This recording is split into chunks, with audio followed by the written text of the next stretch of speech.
Courtesy of Sean Lorman of Jack's RC Recycle and Repair, I get to set this Hacked Flysky GT3c up for four-wheel steer on his SMT 10. Now, it's got some nice tires, a Rock 412 motor in it, 3100 kV, a Mamba Max Pro ESC, 23 kg front servo, 20 kg rear servo, and I think everything mostly is stock in it, and it doesn't have a body. However, I do have the old Superlight body, and this happens to fit pretty well. I will have to drill in some new body mounts, but Superlight's fixing to be a monster truck. Sort of. Take a look. Let's take a look at this thing a little bit closer. There's the 23, the 20. Got a metal transmission in it of some kind, probably an Integy. Stock drive shafts. Not bad. I mean, should easily rip some donuts. Lock. Oh yeah, it's got the spools at both ends, so it is absolutely going to rip some donuts. It's going to need a rear sway bar, possibly a sway bar in front and back. If not, it's probably going to torque twist like crazy. I like these tires. Munition tires. The rubber compound feels really good, actually. They feel like they're enough to absorb some landings, which that can actually save parts. Let's see here. I want to see something.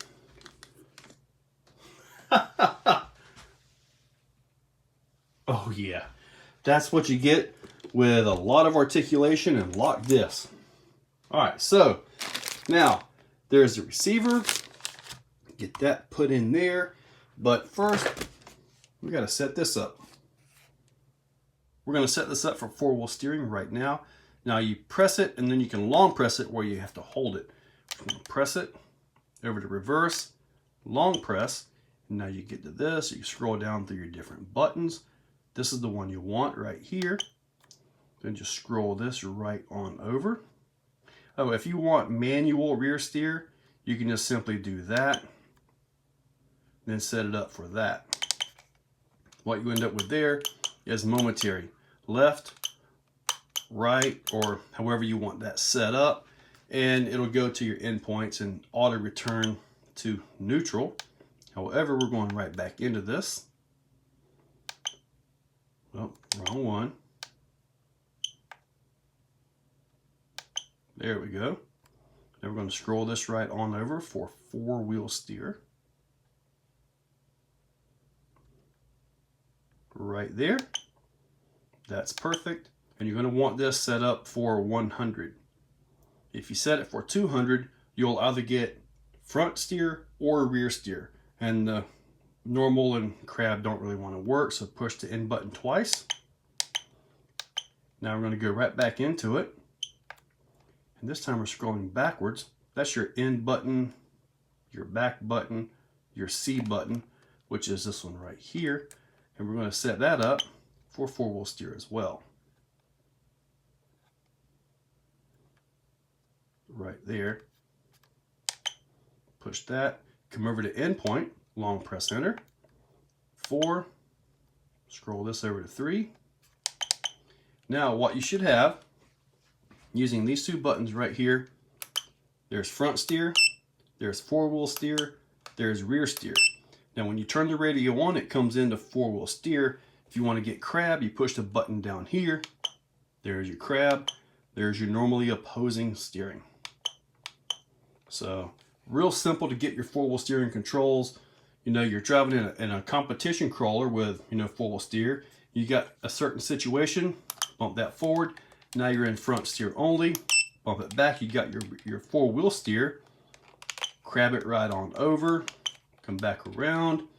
And yes, there are situations where you need rear steer only. So anyway, that's the setup on the radio. I'll put these instructions in the description if you guys want to try this out on your own hacked radio. This programming does not work on a normal unhacked radio. It's got to be hacked. Got to have the new firmware in there. If not, it's not going to work for you. Now it's time to bind the receiver. You put the bind plug into channel 3 on this particular receiver, and then you power it up.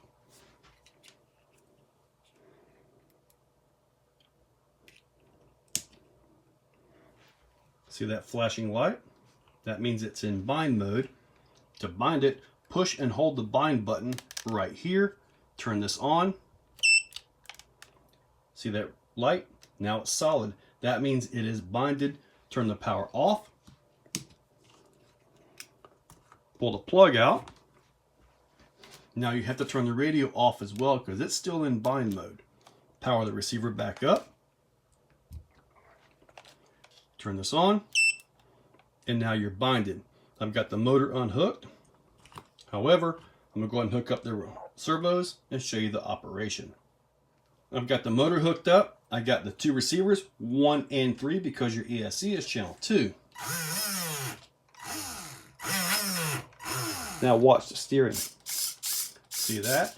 Now if you turn it on and it's crabbing when in normal mode, which is that, kind of like what you see there, what you want to do is reverse the channel 3. Now if you click crab right here, see now they're different.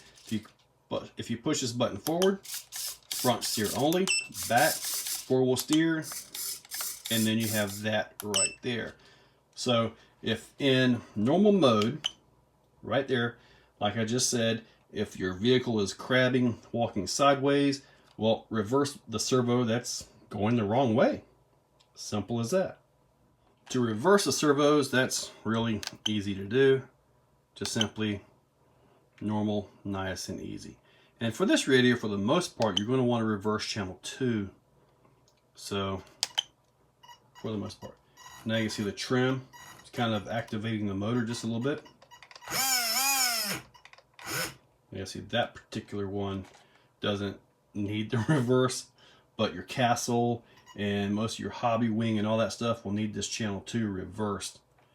And this is the setup that I use right here to test radios, because I do hack and sell these radios, and I ship them all over the US, and I have shipped out of the country quite a few times. So if you do happen to get one of these radios from me, I'll actually hook it up to this exact system and test every single channel for operation before it ever ships, because I really don't want to ship out a radio that doesn't work. So yeah. Okay, I've got it powered up. Let's see. Holy moly, I don't have the Castle link it to adjust that. Anyway, let's check out steering. Now this is normal 4-wheel steering.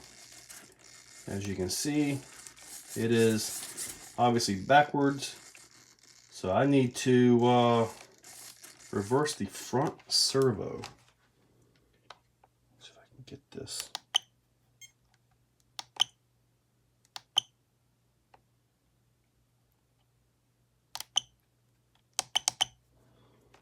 Now I turn to the right. I got to the right. I got to the left. Bump that button forward. Front steer only. To the back. Rear steer only. 4-wheel steer. Push the crab button. Now I'm in crab. Now all I've got to do is just simply set the endpoints, and we can take this thing outside. Actually, before I set the endpoints, I got to set the trim. It's definitely over and off a little bit. So what I'm going to show you is the, if I can get this in here right, I'm going to show you the sub trims on this radio. Let's see. Long press the enter button. Now you're into the sub trims. Press that. Now the sub trim is the trim before the regular trim, if that makes any sense. And you can't get to channel 3 and on if you're in your normal trim mode by not long pressing the enter.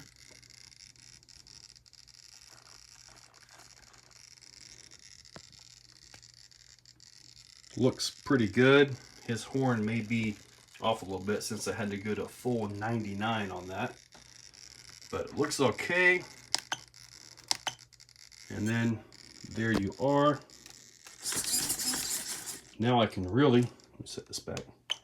Yep, there we go. Now I can really go ahead and set the endpoints. Now to set the endpoints on this, if I'm endpointing the front, I push the button so I turn the rear off. So all I'm dealing with is the front. See, it goes a little bit too far there.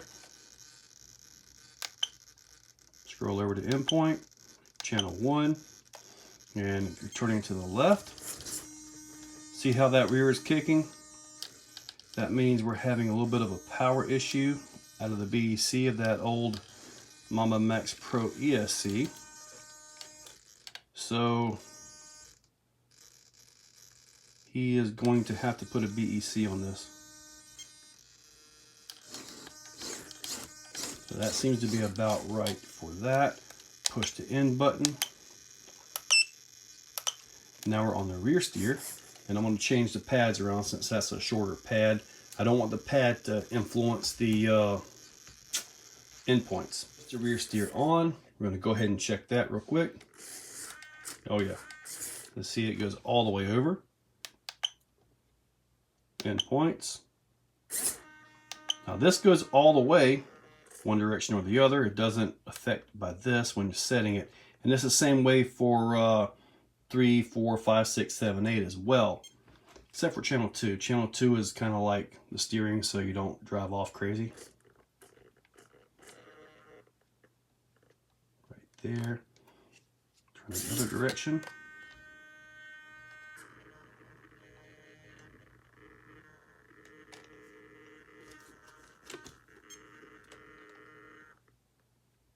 Right there. We'll just go right to there. Now, on a lot of my trucks, when it comes to push in twice, and now we're all set. On a lot of my trucks, I don't run anywhere near as much rear steer, and I also run the rear steer higher up on the horn. That way it just simply doesn't, oh wow, yeah, there's definitely some misalignment there. Sean, what have you given me here? I run the horn, or run the actual arm a little bit higher up to give a little more torque in the back. Usually you don't need as much turn in the rear as you do the front with a monster truck, because once it starts to slide, then you're going to turn. At this point, I just simply got to put the receiver lid back on, and the body set, I'm going to have to do some new holes up here. And looks like about right there. And then he'll have a body on this thing. There it is. Hopefully it's not too bad for him. I'm not sure if I could have went further on the body to bring it back another 1/8 of an inch. Not that it would have mattered, but anyway, we're about to take this thing outside and rip some donuts. Okay, let's see what it's got. Oh man. Remember that sway bar I mentioned? Well, remember that sway bar? It really needs one in the back. Wow.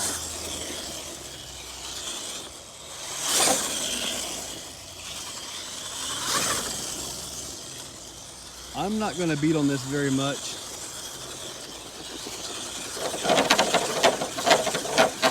Well, I'll do a cycle. Let's try one the other direction. There we go. That's a little better. I do like the tires. They're absorbing well.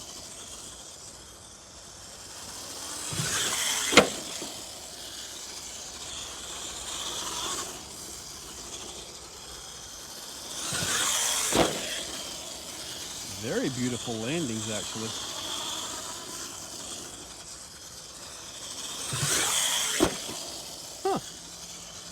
I think I need to get me a set of these tires. Maybe even get my own SMT. Been kind of interested in these trucks. Of course, if I get one, it's going to have the proper sway bars. It's going to have the proper ESC. I mean, it's got a Rockcore 12 3100 in it. That's a really good motor. Absolutely. I think the servos would do a lot better too if I had, or if he had put in a BEC, because yeah, it's not happy right now. Wheels are beautiful. Tires are landing great. I think I'm gonna look the tires up for sure. I don't know why, but I kind of want one of these trucks now. It'll just be obviously set up different. And I've got the Clod Buster. Got the Clod Buster that almost never gets run. If you guys want to see a running video of that, oh, I'll show that to you. And I've also got the other monster truck as well. Do I need a third monster truck? No. Do I want a third monster truck? Yeah, possibly. You guys comment down below on that if you want to see me try to get a SMT. Probably just get the kit. Yeah, that BEC is not happy with the ESC and servo. I think I'm going to leave it alone right here before I do break something. See that servo right there moving around? Hear that ESC fan? Yeah, not enough amps coming out of the stock BEC for this. You know, guys, I think I want one of these. So, I mean, like I said, I've got the Clod Buster. I'll show that to you in just a few seconds. But this thing is actually pretty neat. It seems to jump well, land well. It just needs to be more controlled, and that's going to be sway bars at both ends. It's a very soft, floppy suspension on it, which actually is a good thing so long as you can control the sway and control it. Put it that way. Just got to control the thing. But I think it has a lot of potential, and I kind of want one, like I've already said, what, 5 times now? I'm going to look those up. Guys, hopefully you liked the video. If you have any questions on programming your GT3c, make sure you post up in the comment section below. I will have links in the description for this. They are affiliate links for eBay, Amazon, and AMain. If you have something in your cart on any of those sites, come back to a video, click my link, go to that site, and check out with whatever's in the cart. Gives a little bit of a commission, and every little bit helps. So guys, hopefully you liked the video, and thank you all for watching. And you guys thought I was going to forget to show you my Clod Buster. Well, I did actually. Anyway, here it is. Now this has got stock motors, it's got the bearings, the stock springs, shocks, which there's no shock at all. It does have aluminum wheels. I do have those. Box stock tires, which I think are awesome. It's got lights all over this thing. And also when you give it full throttle, the blower lights are red and they actually light up. It's got 2 receivers in it, I think 4 BECs. Servo at both ends of it, because that center mount servo, wow, that's an old design. Was it 40 years old right now? But anyway, if you guys want to see a video on this, because it has been a while since I've driven it or done any video at all, comment down below. And if you're still watching, that's a battery that's done. If you're still watching, thank you very much for watching all the way to the end. It means a lot to me. So comment if you want to see this thing on a run. And I'll make sure I get some dusk and nighttime so you guys can see the lights. Anyway, guys, for real this time, thank you all for watching. If you guys like what you see, make sure you're subscribed. Hit that subscribe button and ring the bell. If you really like what you see, consider clicking on that join button down below. With that, you can actually become a channel member. Members get early viewing of many of the videos and, you know, a little bit more personalized. Guys, thank you all for watching.